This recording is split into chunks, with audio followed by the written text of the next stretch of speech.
Buenos días, hermanos.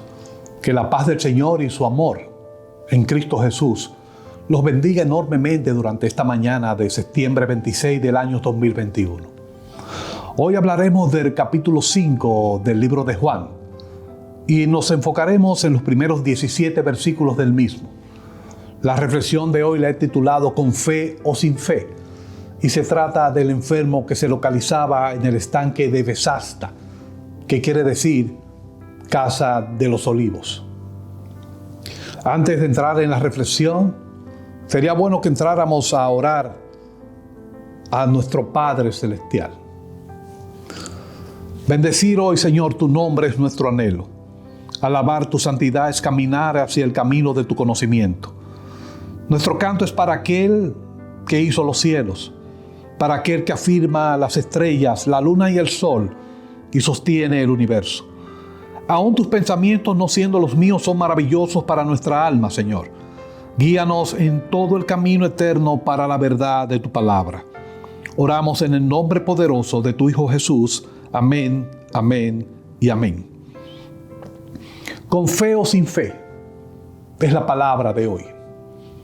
A medida que la humanidad avanza hacia lo inevitable, podemos ver cómo irremediablemente día a día fracasamos en cumplir normas morales, reglas y patrones establecidos que son considerados parte de una medida ética deseada para todos los seres humanos. Sin embargo, hemos podido ver cómo hay algo que es invariable, algo que es inmutable, y esa es la fidelidad de Dios para cumplir sus pactos y sus promesas. Si queremos ver un ejemplo de las mismas, nos podemos enfocar en la vida de Abraham, cuyo nombre original era Abram. Este creció en un ambiente pagano y nació en Ur, una ciudad antigua caldea de Mesopotamia que está localizada en la nación de Irak en estos momentos. Algunos eruditos entienden que probablemente el huerto del Edén estuvo situado en esa tierra. Abraham era descendiente de Sem, uno de los 3 hijos de Noé. Su familia adoraba a dioses falsos y siempre podremos tener la duda de si él también lo hacía antes del llamado de Dios. En el libro de Josué, en el capítulo 24 y su versículo 2, podemos ver que salió de su tierra y Dios lo envió a Canaán.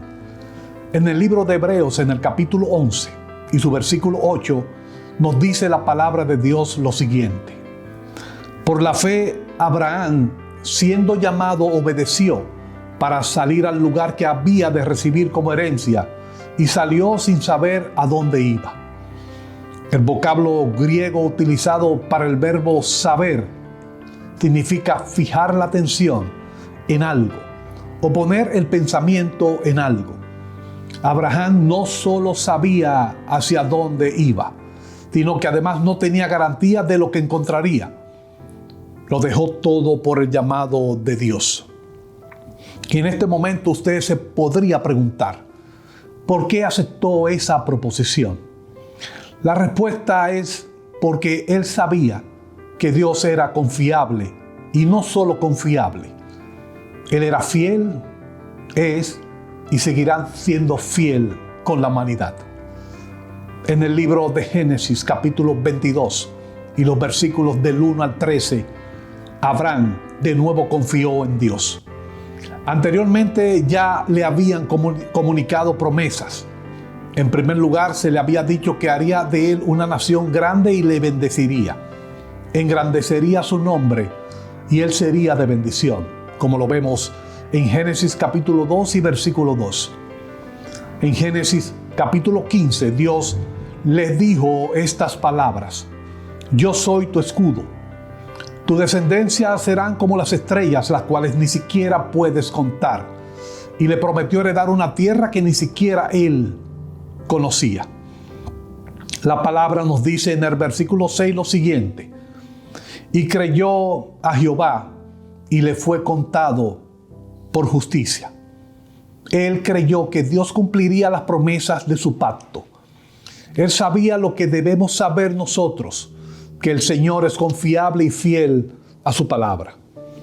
Aún en su momento más difícil, como fue el capítulo 22 del libro de Génesis, en el cual Dios probó a Abraham y le dijo lo siguiente: toma ahora a tu hijo, tu único hijo Isaac, a quien amas, y vete a la tierra de Moriah, y ofrécelo allí en holocausto sobre uno de los montes que yo te diré. Con todo y eso, él seguía confiando, aferrado a las promesas de Dios. El libro de Hebreos, capítulo 11 y su versículo 19, nos da la respuesta a esa confianza de Abraham en Dios y nos dice lo siguiente: pensando que Dios es poderoso para levantar aún de entre los muertos, de donde, en sentido figurado, también le volvió a recibir. Dios cumpliría sus promesas mediante un milagro si fuera necesario. Su fe no era una fe ciega, porque había visto el carácter fiable de Dios y su integridad trabajando en él una y otra vez. Al comienzo de nuestra reflexión, mencioné la palabra pacto. Que el Señor Dios certificó su promesa a Abraham mediante un pacto. En aquel tiempo, en Oriente Medio, los pactos se ratificaban cortando ciertos animales por la mitad. Cada mitad se ponía en lados opuestos. La palabra dice en Génesis capítulo 15 y su versículo 12 lo siguiente: mas a la caída del sol sobrecogió el sueño a Abraham, y he aquí que el temor de una grande oscuridad cayó sobre él. El Señor en ese momento le habló acerca de sus promesas, y luego el mismo Dios, sin la compañía de Abraham, pasó entre los animales. Un pacto divino no es un acuerdo mutuo entre dos personas, sino una promesa divina asegurada por Dios. La diferencia de este pacto de los demás era que cuando se hacía un pacto entre dos personas, ambos tenían que caminar entre los animales para así, de esta manera, simbolizar su responsabilidad mutua en el cumplimiento de las condiciones del acuerdo.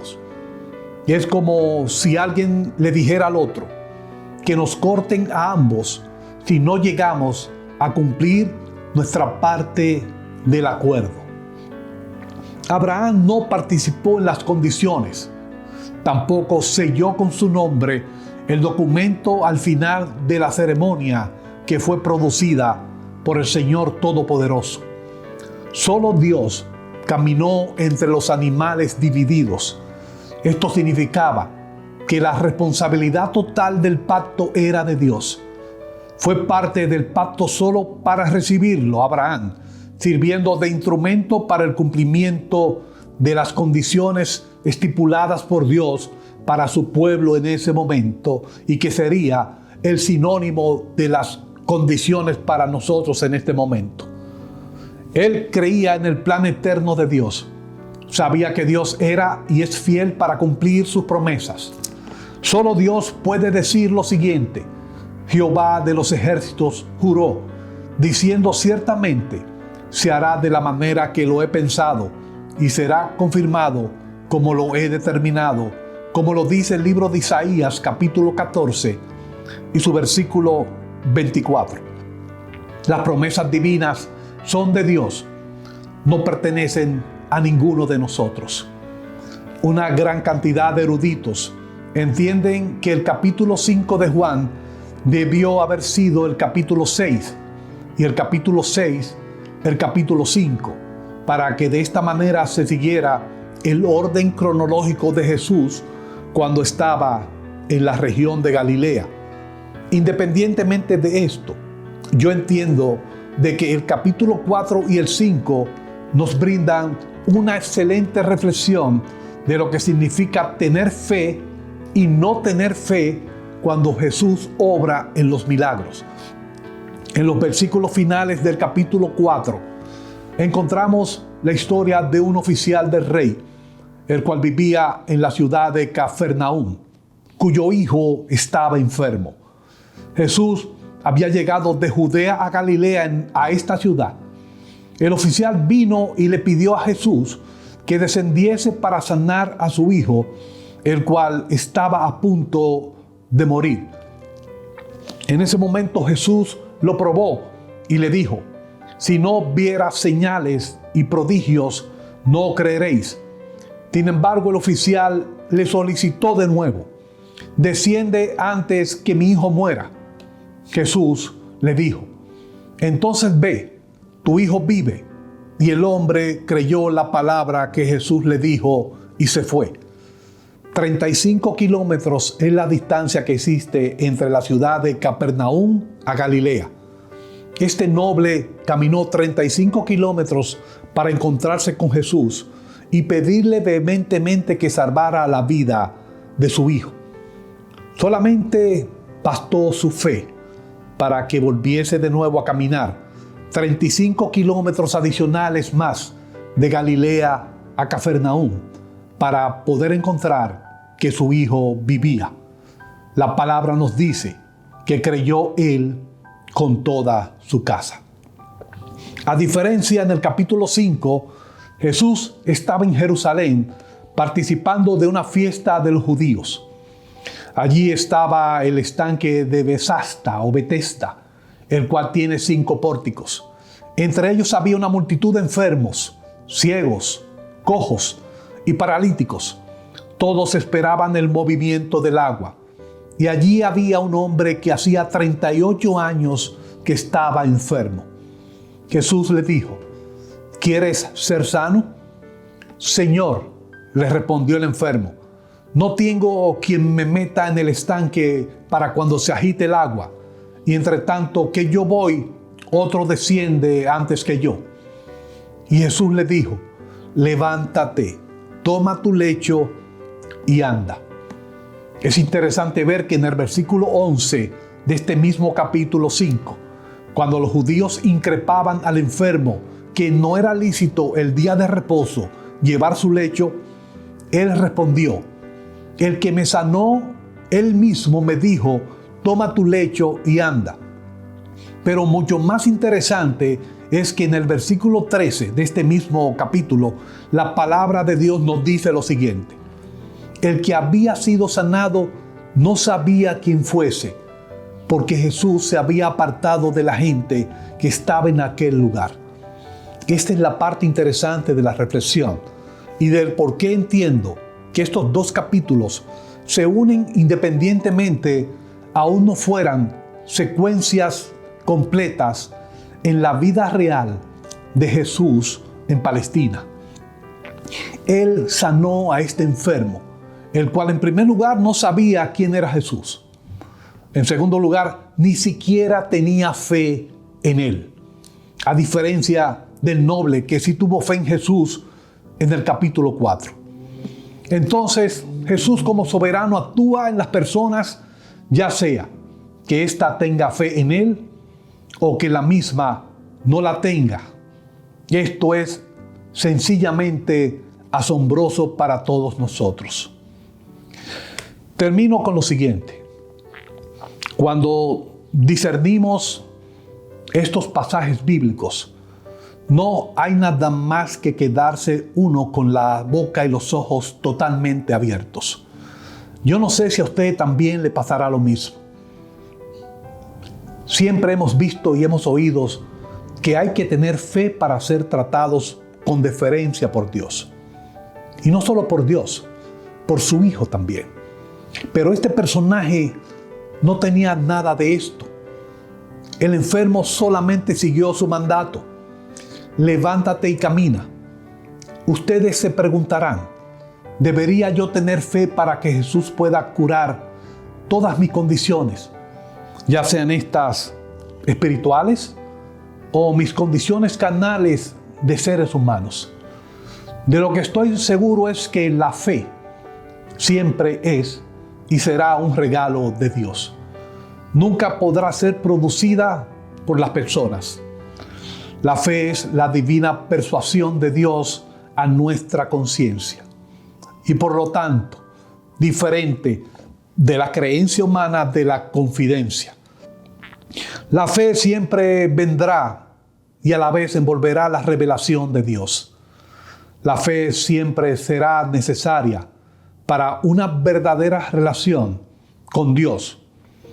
Es imprescindible para la justificación. Sin embargo, Dios, en su plena soberanía, Dios, en su pleno poder, puede sanar, curar y utilizar a quien entienda para lograr sus propósitos. En Jerusalén fue un enfermo que no tenía nada del conocimiento de su Hijo. En el día de hoy podría ser tú a quien Él trajese al camino de la salvación. Hoy podría ser tu día.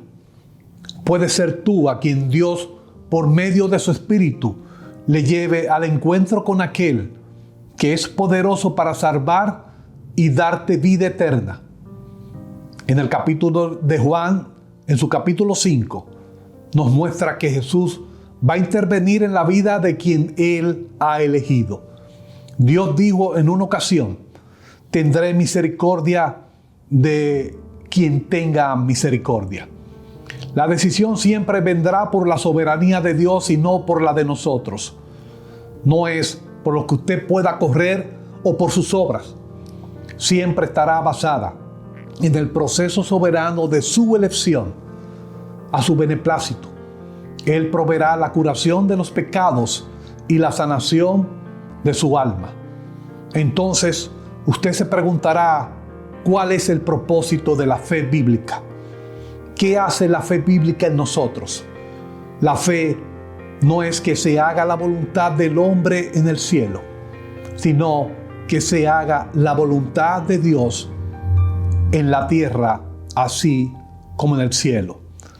El resultado de la fe, mis hermanos, es que se haga la voluntad de Dios.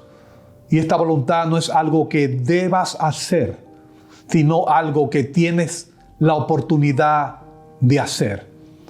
Creemos en la esencia de la palabra de Dios. Creemos en el resultado de sus palabras y de que sus promesas hacia la humanidad, la verdadera fe, no es inactiva, sino que obedece. Venga tu reino, hágase tu voluntad como en el cielo, así como en la tierra. Esa es la verdadera fe. Ese es el reino del cielo. Es la sociedad en la que la voluntad de Dios se hace en la tierra tan perfectamente como en el cielo. Por esta razón, la fe en Cristo Jesús nos llevará a disfrutar de todas las promesas que Dios ha puesto para bien en los corazones de aquellos que han sido elegidos para su llamado eficaz. Que el Señor en este día lo continúe bendiciendo, mis hermanos.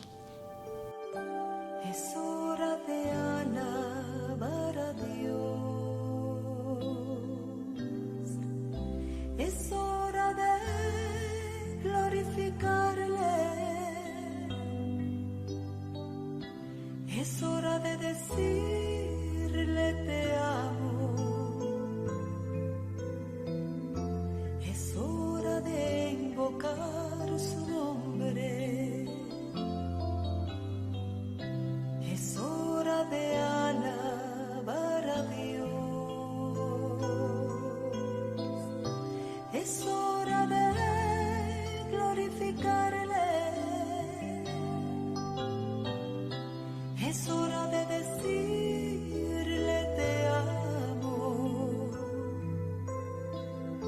Es hora de invocar su nombre. Y con las manos levantadas te adoramos y te bendecimos. Hoy todos juntos te amamos e invocamos tu glorioso nombre. Es hora de alabar a Dios.